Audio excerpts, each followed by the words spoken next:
House GOP passes debt limit bill, paving the way for a clash with Biden.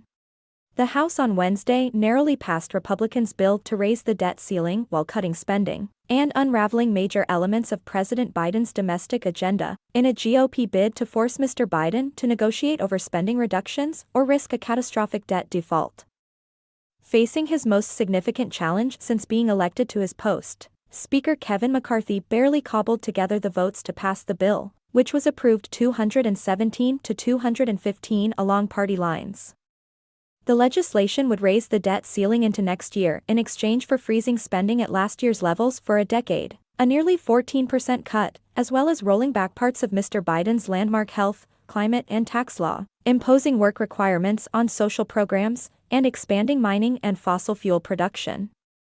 Even Republicans conceded that their legislation was headed nowhere. Mr. Biden has threatened to veto it, and the measure is dead on arrival in the Democratic-led Senate. Without action by Congress to raise the debt limit, which is projected to be reached as early as this summer, the U.S. government faces a potentially catastrophic default.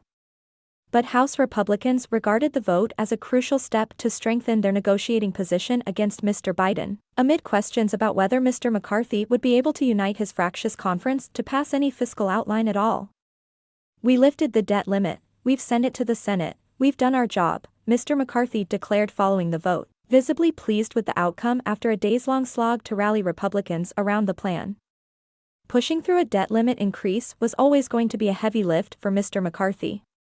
Republicans reflexively resist raising the debt limit. In the past, many conservative GOP lawmakers in both the House and Senate have left it up to Democrats and party leaders to cast the politically tough vote. On Wednesday, it was unclear until the last votes were counted whether Mr. McCarthy would draw enough of his fellow Republicans to prevail, but party leaders managed to keep their conference largely united after days of arm-twisting and cajoling. For Republicans ultimately voted against the bill, any more defections would have sunk the effort.